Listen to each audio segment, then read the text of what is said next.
یہ کہا جی کہ جوڈیشل کونسل نے جسٹس مظاہر اکبر نقوی کو 2 شوکاز نوٹس جو ہے وہ جاری کیے تھے. اس میں جو انہوں نے درخواست دی ہے بذریعہ وزارت قانون جو ہے اس میں انہوں نے فریق بنایا ہے. اچھا مزید کچھ اہم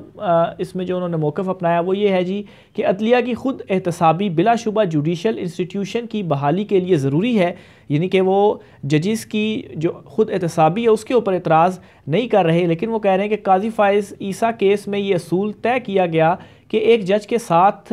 بھی قانون کے تحت برتاؤ کیا جائے. میں سابق سی سی پی او حمید ڈوگر تبادلہ کیس سننے والے بینچ کا حصہ رہا ہوں. اس کیس میں 90 دنوں میں انتخابات کا معاملہ زیر بحث آیا. 2 رکنی بینچ نے انتخابات کے معاملے پر از خود نوٹس لینے کی گزارش کی. سابق چیف جسٹس عمر عطا بندیال نے از خود نوٹس لے کر 9 رکنی بینچ تشکیل دیا. انتخابات کیس میں حال ہی میں جسٹس اطہر من اللہ نے اضافی نوٹ میں کہا کہ انتخابات کے انعقاد میں تاخیر شہریوں کے بنیادی حقوق سلب کرنے کے برابر ہے. یہ بات ثابت ہے کہ اس وقت وفاقی حکومت اور پنجاب اور کے پی میں انتخابات کے انعقاد میں تاخیر کی. وہ 2 رکنی بینچ جس کا میں حصہ رہا اس کے از خود نوٹس لینے کی درخواست پر میرے خلاف تضحیک آمیز مہم چلائی گئی. مہم چلانے والوں نے سابق کابینہ ممبران جو ہے وہ بھی شامل تھے. نہ صرف میرے خلاف میڈیا ٹرائل چلایا گیا بلکہ پریس کانفرنس کر کے تضحیک آمیز بیانات جاری کیے گئے. اس پس منظر کے بعد بار کونسل بالخصوص پاکستان بار کونسل نے شہباز شریف اور اس کے کابینہ ممبران سے ملاقات کی. اس ملاقات کو 21 فروری 2023 کو اخبارات نے رپورٹ کیا, جس کے فوری بعد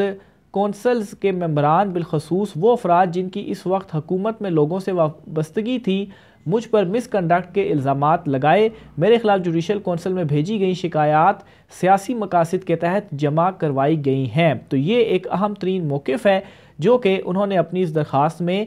دیا ہے, جو کہ انہوں نے کارروائی کو چیلنج کیا ہے. اچھا پھر اس کے علاوہ انہوں نے ایک لیٹر بھی لکھا ہے 3 رکنی کمیٹی کو, سپریم کورٹ آف پاکستان کی, اور وہ 3 رکنی کمیٹی جو از خود نوٹس کا اختیار اب اس کے پاس گیا ہے, جس میں چیف جسٹس قاضی فائز عیسیٰ, جسٹس سردار طارق مسعود اور جسٹس اجاز الاحسن شامل ہیں. اب اس میں بھی کچھ ہوش ربا انکشافات ہیں جی, یہ بھی آپ کے سامنے رکھتا ہوں. اچھا ایک تو جی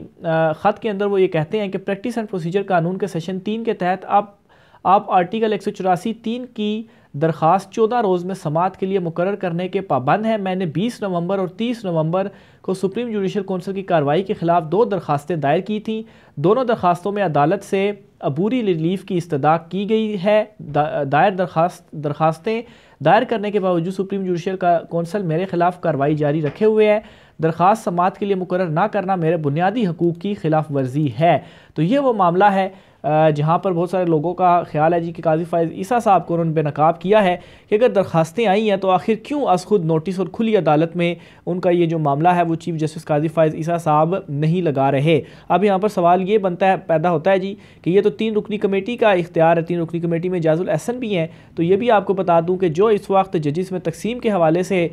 چیزیں سامنے آ رہی ہیں, گفتگو کی جا رہی ہے, اس میں جسٹس سردار طارق مسعود اور چیف جسٹس قاضی فائز عیسیٰ ایک سائڈ پہ اور جسٹس اجاز الاحسن جو ہیں وہ ایک سائڈ پر ہے. یعنی کہ اگر چیف جسٹس از خود نوٹس لینا چاہیں تو وہ از خود نوٹس لے سکتے ہیں, اور جسٹس اجاز الاحسن نے تو ویسے بھی ان کو نوٹس جاری کرنے کے خلاف جو ووٹ ہے وہ دیا تھا, اور چیف جسٹس خود اور جسٹس سردار طارق مسعود خود ان دونوں نے حق میں کیونکہ دونوں سپریم جوڈیشل کونسل کے ممبر ہیں اور دونوں نے نوٹس جاری کرنے کے حق میں جو ووٹ ہے وہ دیا تھا. تو اب ظاہر سی بات ہے اس میں بہت سارے سوالات یہ بھی پیدا ہو رہے ہیں کہ وہی ممبرز ہیں سپریم جوڈیشل کونسل کے, اور جو درخواستیں دائر کی جا رہی ہیں تو اس میں بھی وہی ممبرز ہیں جنہوں نے ان درخواستوں کو سماعت کے لیے مقرر کرنا ہے, لیکن ابھی تک یہ جو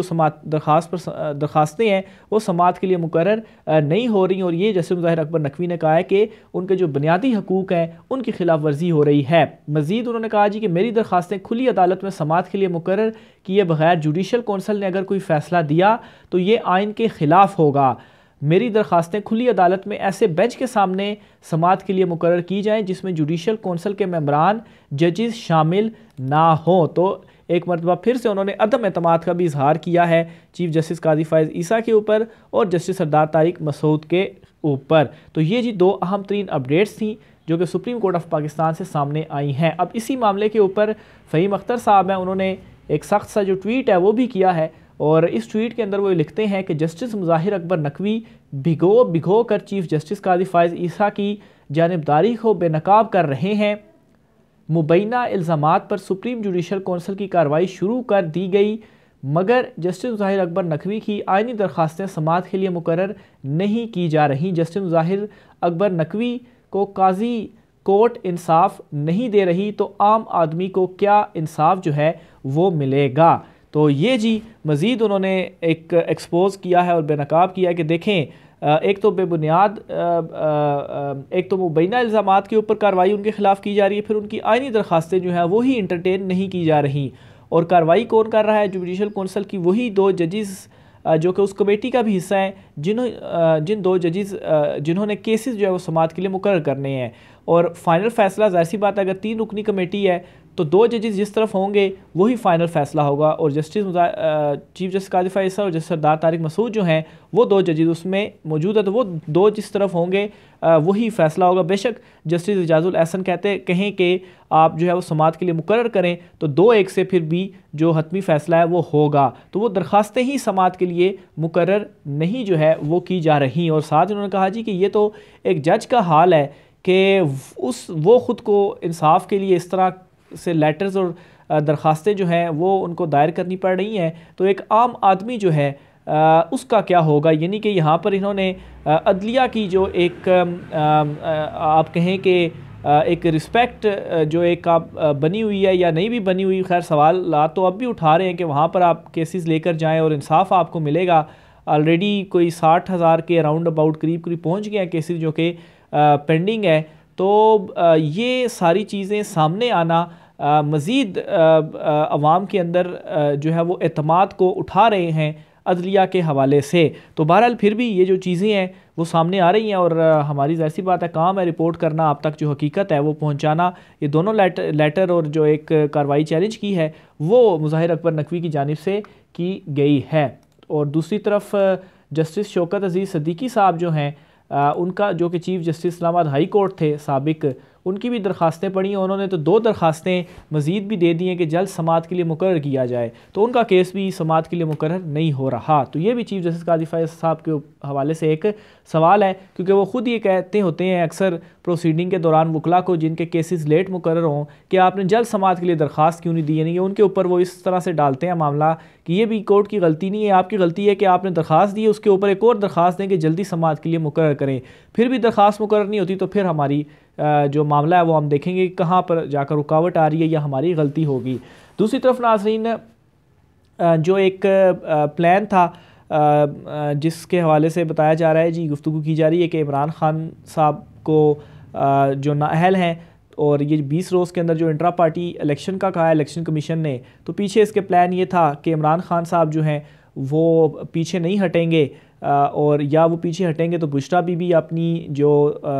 بہن ہیں ان کو چیئرمین شپ دے دیں گے۔ اس کے بعد پھر آپ دیکھیں RDO اور پھر پاکستان تحریک انصاف کو تقسیم کرنے کے حوالے سے چیزیں تیار تھیں، تو یہ سارے کے سارے پلان کو عمران خان صاحب نے جو ہے وہ پچھاڑ کے اس طرح سے رکھ دیا کہ انہوں نے بیرسٹر گوہر کو چیئرمین پاکستان تحریک انصاف نامزد کر دیا، اور وہ اب الیکشن لڑیں گے۔ اور اس پلان کی ایک تھوڑی سی جھلک اس طرح سے بھی سامنے آتی ہیں کیونکہ بہت سارے حلقے اس فیصلے کے بعد فرسٹریٹڈ ہیں۔ تو لال چودھری صاحب یہ بیان دے رہے ہیں کہ عمران خان اپنی سیٹ پر اہلیہ اور بہن کو بٹھانا چاہتے ہیں۔ ان بھائی صاحب کو کوئی بتائے کہ انہوں نے بیرسٹر گوہر کی جو اناؤنسمنٹ ہے بطور چیئرمین کے وہ کر دیا، اور وہ اپنی بہن کو اور اپنی اہلیہ کو نہیں بٹھانا چاہتے، لیکن ان کا یہی خیال تھا کہ یہ ان میں سے کچھ ہوگا، اگر وہ اپنی اہلیہ کو بٹھائیں گے تو ہم جو ہے وہ ایک گروپ جو ہے وہ ان کی طرف اہلیہ کی طرف ہوگا، ایک گروپ بہنوں کی طرف ہوگا، اور تقسیم پیدا کریں گے۔ اور کچھ روز قبل جو بشرا بی بی کی گاڑی کے باہر جس طرح سے نعرے بھی لگے ان کے اگینسٹ بھی، تو چیزیں جو ہے وہ اس طرح سے بھی نظر آئیں، لیکن ان کا یہ جو سارے کا سارا پلان ہے